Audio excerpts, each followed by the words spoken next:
I brought up the top what this means to you, your players, the community, the whole thing.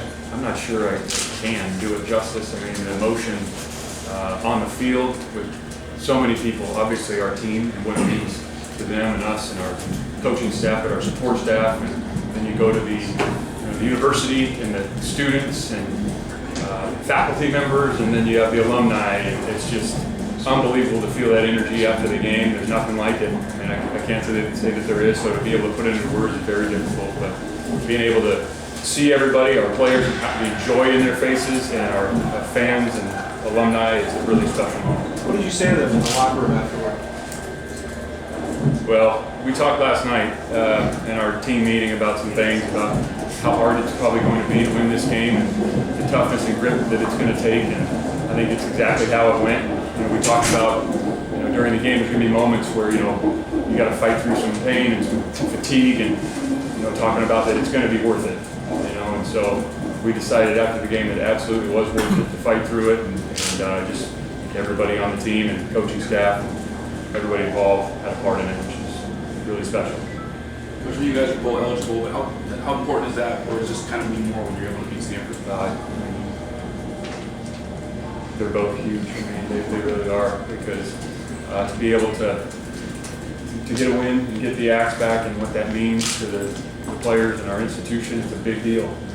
It is, and then to get bowl eligible and have a chance to win a bowl game. And now we got to get ourselves in the best bowl game we possibly can, but it's huge for our program and development of our program. There's just a lot of there's a lot of things that a bowl game means to a team, and so to get them both at the same day is special.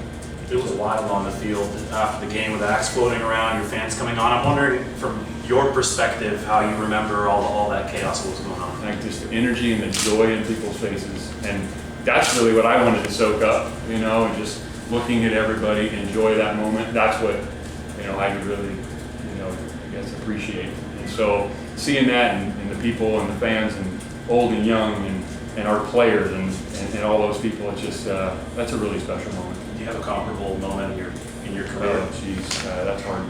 I would have a hard time ranking them. It's up there.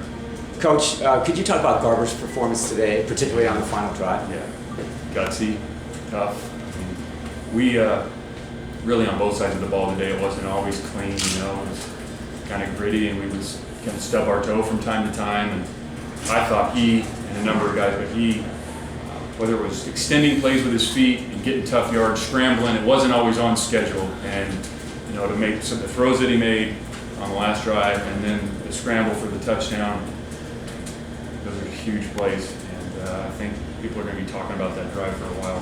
When was he cleared, and when did you decide he was going to start? So Wednesday he was able to practice, and he wasn't officially cleared until he was able to move through the protocol that they had. So we basically Thursday afternoon to Friday, we felt like as long as he could stay on schedule, that he would start the game. And it really wasn't, he had participated in most everything, just wasn't full contact. Was there a time you said, okay, now he's going to start? I mean, he didn't have to go through the whole thing. Yeah, basically Thursday night we had walked through and got to Friday. So, but they both prepared really well, and Devon Monster was in a tough spot. Devon has done a nice job for us, and he's gotten better and better. Chase just has a little more experience and has played well when he's been healthy as of late. So it's defense in the third quarter had two big takeaways, so the offense wasn't really able to move the chains after that. What kind of changed in the fourth quarter with those two big touchdown drives, difference between the third and fourth quarter? I mean, when we will go watch the tape, it's going to be the smallest things. I mean, in the third quarter, we got some takeaways. We had some chances for some other big plays. We kind of missed a sack, missed another opportunity for interception, and made a nice one. And then Jayhawk made an unbelievable play down there. And on offense, we couldn't quite get it going, and there was penalties set us back or a negative play, and then maybe we missed on something, and that's the way this game was going to go. And we kind of knew that going in, that the margins were going to be slim, but the guys just stayed with it. And there's moments where it is a little frustrating. You want to get some more things going, but you just kind of keep fighting and playing and scratching and clawing, and that's what they did. You talked about the performance of Nico the other day. Yeah, awesome. Again, just tough. He's playing through some things right now, health-wise, like a lot of guys, but he just competed and made huge catches. By far his most productive game since he's been here. Some of the coverages they were running, it kind of lent itself to getting him the ball in certain routes. So he did a great job, and also on some of the broken plays, getting himself open and locating him and getting the ball. He was a guy who you had some high hopes for when you got him, and he's kind of been up and down a little bit, but is this sort of what you envisioned he might be able to do for you? Yeah, and Nico's had some good moments, and he's had to fight through some things that, not season-ending type injuries, but just some nagging type injuries, and so I think it just, again, shows that he's a tough kid and he's competing like crazy, and he brings it every day. I mean, the guy, whether it's meetings, practice, you know what you're getting with Nico, and kind of felt like there would be a moment where something like this probably would happen just because of how he approaches his football life. You had a couple of linemen going in and out there with Deltoso and Cade coming in and out there. Yeah. What happened with them, and how important was it to get them back in? Val was not, there's been a little bit of some guys getting sick, and so Val was under the weather and battling. There's a few guys, sometimes in the locker room giving up their breakfast, and, so he was one of them. Weave was in the same boat, and those guys just played. They were going to play, and doctors cleared them, and there's no way they were missing the game. How sick would Weaver have to be to play? I don't know. I don't think there is anything. You probably have to be incapacitated. There's just not an illness that's going to keep that guy from playing any game, let alone this game. Could you talk a little bit about Chris Brown and his, how he did today and how he came through it physically? Yeah, finished the game and ran hard, got some tough yards. They play a pretty heavy box, first and second down, so we knew we'd probably have to get some tough yards, meaning you weren't always going to have great numbers in the run game, but we felt like to get our offense going, we would need to get some tough yards, and he broke tackles, had a couple big stiff arms, and he doesn't go down very easy, and he's a physical guy, and our offense, he's out there.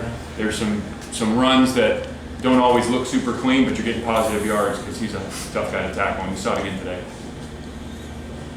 The receivers had had some trouble hanging on to the ball in recent games, but today they were pretty consistently catching the tough ones. Yeah, I think Trayvon Clark comes out, and the play he made on the sideline, he had a massive play on that last drive because that's a tough catch. Chase put it in a great spot, but he got his feet in and he controlled it all the way to the ground. And I'm proud of him. And Gavin Reinwald made a tough catch early in the game on an in-breaking route, and it was great to see Gavin make that one. So, and just a lot of guys. I mean, we're going to go through the video, and it really took everybody. And that's been us. It's not like it's going to be a one-man show right now. We're just going to take good team football and going to be gritty at times. Coach, after victory of this magnitude, what will tomorrow's day consist of in terms of what you're doing tomorrow? Tomorrow? Yeah. Will it be fishing? Well, the players are off on Sunday, and so usually we have that 24-hour rule to enjoy a victory, or if we had a defeat, that we move on and we talk to them off, and they get 36. So they get to enjoy this for 36, and then we'll come back Monday and get going on UCLA. How about you? Will you be golfing or fishing tomorrow? No, I'll be in at about 10, and we'll watch the video and grade it, and then start working on UCLA. Maybe in the off season. That'll be a while. That's not happening. Yeah, whatever that is. So today you have one game left, and I know you guys got this great start, but how do you feel about where you got one game left, like you said, against UCLA, and were you kind of worried about what's going to happen when it's the off season? I'm not sure, Anthony. Well, kind of what I meant is like how do you evaluate where your team's at right now, given a win after this? Well, we're going to go back and look at this game, and we'll coach them off the tape and make our corrections, and then we're going to start working on UCLA, and all of our energy for the coaches. It'll be tomorrow afternoon, and for the players, once we meet on Monday, we'll do the corrections. We're moving back to UCLA.